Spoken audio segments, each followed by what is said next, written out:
तो स्वागत है आपका हमारे नए वीडियो में। दोस्तों, आपका जैसा कि आप सभी लोग को पता है कि हमारा ऋग्वैदिक संस्कृति का टॉपिक चल रहा है, उसमें भी हम लोग पढ़ रहे हैं ऋग्वैदिक काल के बारे में। और हमारा जो आज का वीडियो है वो दोस्तों रिलेटेड है ऋग्वैदिक प्रमुख देवताओं के बारे में, क्योंकि दोस्तों ऋग्वैदिक काल में कुछ प्रमुख देवी देवताएं थे जिनकी पूजा इत्यादि होती थी। तो आज हम इस वीडियो में यही जानेंगे कि ऋग्वैदिक काल के प्रमुख देवी और देवता कौन थे। वैसे तो ऋग्वैदिक काल में जो देवी देवता हैं उनमें पुरुष देवताओं की ज़्यादा प्रधानता है और देवियाँ कम है, क्योंकि आपको पता है कि ऋग्वैदिक काल एक पुरुष प्रधान समाज था, इसलिए देवताएं भी अधिकतर पुरुष थे।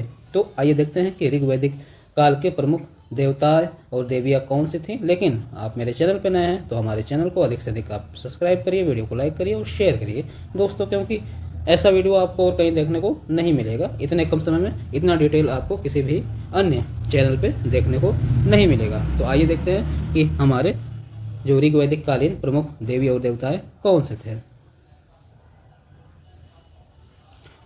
तो बात करते हैं दोस्तों कि ऋग्वैदिक काल, जैसा कि हमने कई बार इसके पहले भी बताया है कि ऋग्वैदिक काल 1500 ईसा पूर्व से 1000 ईसा पूर्व के आसपास की यह सभ्यता थी। और ये ऋग्वैदिक काल था, उत्तर वैदिक काल के पहले का ये समय था।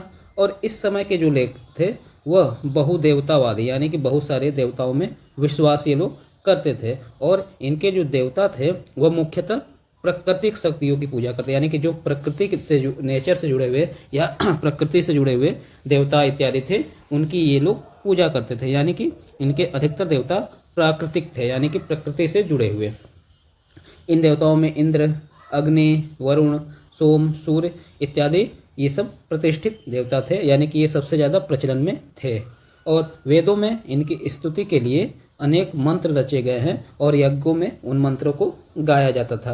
अगर आपको वेदों के बारे में डिटेल से जानना है दोस्तों, कि आप मेरे पहले के वीडियो को देख लीजिए, उसमें मैंने वेदों के बारे में डिटेल से समझाया हुआ है। आइए अब बात करते हैं कुछ प्रमुख देवताओं की जो ऋग्वैदिक काल में बहुत ही प्रचलित थे।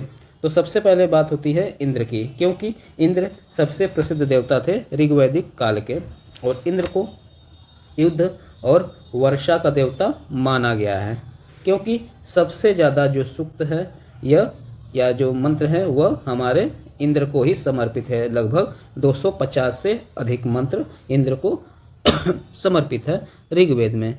इनको देवताओं का राजा माना जाता था और पुरंदर के नाम से भी संबोधित किया जाता था। और पुरंदर का मतलब होता है किलों को नष्ट करने वाला। इसके अलावा इंद्र सोमरस पीने और दैत्यों विशेषकर वित्र का संहार करने वाला योद्धा कहा गया है। यानी कि इंद्र को सोमरस पीने वाला और दैत्यों, विशेष इसको वित्र के नाम से भी जानते हैं, दैत्यों को उनका संहार करने वाला कहा गया है ऋग्वेद में। इसके अलावा ये वर्षा के देवता भी थे और जल वर्षा कर भूमि को उपजाऊ बनाने में यह लोगों की मदद करते थे।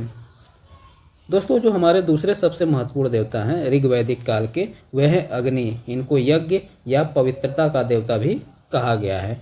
अग्नि को ऋग्वेद में दूसरा सबसे अधिक मंत्र समर्पित है, यानी कि इंद्र को अगर 250 मंत्र समर्पित थे तो अग्नि को 200 के आसपास। कितने मंत्र थे यहाँ पे मैंने नहीं लिखा, 200 मंत्रों की इनकी रचना हुई है इनके लिए। इसके अलावा यह यज्ञों के माध्यम से देवताओं और मनुष्यों को जोड़ने का देवता है। यानी कि ये बहुत मोस्ट इम्पॉर्टेंट है दोस्तों, कि देवताओं और मनुष्यों के बीच में यह माध्यम का काम करते थे। कौन? अग्नि हमारे। इसके अलावा इन्हें द्विज कहा गया है। द्विज क्यों कहा गया है? इसका मतलब होता है 2 बार जन्मा। इसलिए कहा जाता है क्योंकि एक बार तो आकाश में सूर्य और एक बार पृथ्वी पर अग्नि के रूप में इनका जन्म होता है, इसलिए इनको द्विज बोला जाता है। और ये गृहस्थ जीवन के रक्षक माने जाते हैं। ये क्या है? गृहस्थ जीवन के रक्षक माने जाते हैं।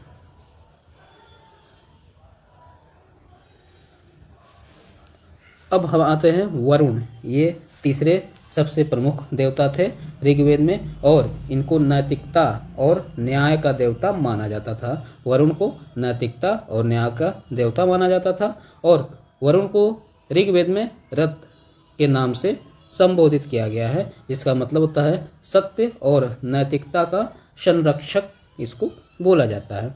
इसके अलावा इनको जल और समुद्र का भी देवता माना गया है।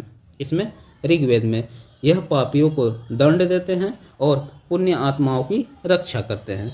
इसके अलावा वरुण और मित्र को साथ साथ पूजनीय माना गया है। यह है इम्पॉर्टेंट है कि वरुण और मित्र को साथ साथ पूजनीय माना गया है। मित्र भी एक देवता थे ऋग्वैदिक काल के। हमारे अगले देवता थे सोम। सोम को देवताओं का प्रिय पेय सोम रस का देवता माना जाता था। सोम रस एक प्रकार का पेय होता था जो कि देवताओं के द्वारा पिया जाता था। ये उसके देवता माने जाते थे। यह ऊर्जा शक्ति अमरत्व प्रदान करने वाले देवता थे। सोम से जुड़े हुए 120 सूक्त ऋग्वेद में हैं और ऋग्वेद का जो 9वां मंडल है वह पूरा का पूरा सोम को समर्पित है। यानी कि जो 9वां मंडल है वह पूरा सोम को समर्पित है। और ऋग्वेद में टोटल मंडलों की संख्या क्या है? 10 है। इसके अलावा एक है हमारे मित्र, जो इसके पहले मैंने आपको बताया था। मित्र को मैत्री और समझौते का देवता माना गया है। किसका?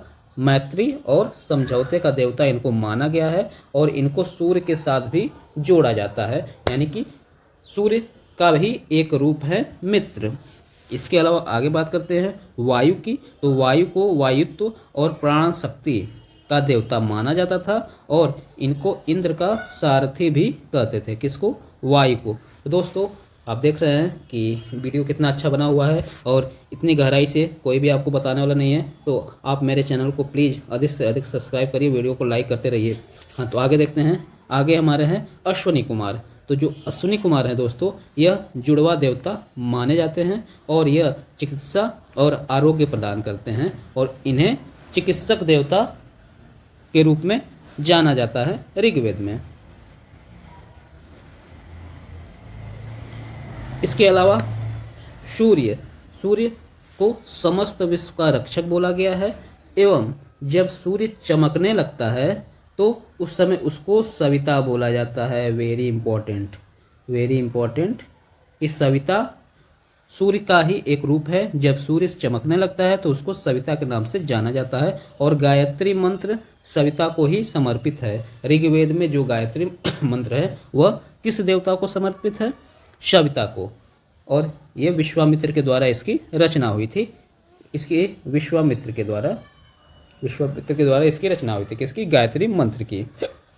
इसके अलावा बात करते हैं उषा।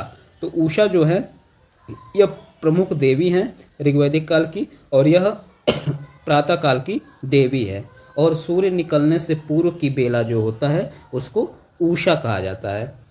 इसके अलावा अदिति को सार्वभौम प्रकृति देवी माना जाता है। सार्वभौम प्रकृति देवी माना जाता है और यह सभी देवताओं की माता इनको माना गया है। यानी कि सभी देवताओं की उत्पत्ति अदिति के द्वारा हुई है।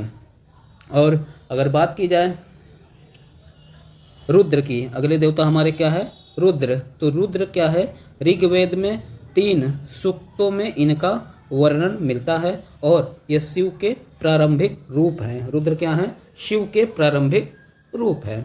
इसके अलावा घव और पृथ्वी। तो घव मतलब होता है आकाश और पृथ्वी को माता पिता का दर्जा दिया गया है। यानी कि आकाश को क्या माना गया है? पिता सॉरी दोस्तों, और पृथ्वी को माता माना गया है। अगर बात करें ऋग्वैदिक कालीन कुछ प्रमुख देवियों के बारे में, तो देवियां हमको बहुत कम मिलेंगी क्योंकि उस समय पुरुष प्रधान समाज था और पुरुष देवताओं का ही वर्चस्व था। तो कुछ प्रमुख देवियों को हम लोग देख लेते हैं। सबसे प्रमुख देवी उषा थी, जो मैंने पहले बताया है, और यह प्रातः काल की देवी थी। अन्य प्रमुख देवियों में पृथ्वी, अदिति जो देवताओं की माता थी, रात की देवी, अरण्यानी ये क्या थी? वन देवी थी। क्या थी? वन देवी के नाम से इसको हम लोग जानते हैं। इसके अलावा पिशान की बात करें तो पिशान हमारा क्या था? ये वनस्पति की देवी थी। किसकी थी? वनस्पति की। ये वनस्पति देवी थी। ये वनस्पति देवी। इला, इला की अगर बात करें तो यह आहुति देवी थी, जो यज्ञ में आहुति देते थे, ये क्या थी? आहुति देवी, ये आहुति देवी थी। अब पुरामधी, पुरामधी क्या थी? यह उर्वरता देवी थी। क्या थी? उर्वरता की देवी थी, उर्वरता देवी। ये मोस्ट इंपॉर्टेंट है दोस्तों, इसको आप लोग नोट कर लीजिएगा। इसके अलावा अगर बात किया जाए तो ऋग्वेद में जो पहले था वह बहुदेवतावाद था, यानी कि बहुत सारे देवताओं का उसमें वर्णन हमको देखने को मिलता है। किंतु 10वें मंडल से इसमें एकेश्वरवाद का हमको दर्शन होने लगता है, यानी कि 9 मंडल तक तो हमको बहु देवतावाद देखने को मिलता है, लेकिन एकेश्वरवाद का शुरुआत होता है 10वें मंडल से। उपासना की अगर रीति की बात करें तो स्तुति पाठ मुख्य उपासना की विधि थी, और यज्ञ बलि का भी प्रावधान था। यज्ञ बलि में अन्न और पशु दोनों का प्रयोग होता था, और इसका उद्देश्य संतान की प्राप्ति, पशु अन्न की प्राप्ति, धान्य की प्राप्ति और आरोग्य होना मुख्य उद्देश्य था। और अगर बात करें ऋग्वैदिक आर्यों की उपासना का जो उद्देश्य था वह लौकिक था, न कि पारलौकिक, यानी कि उनका जो मुख्य उद्देश्य था वह लौकिक था।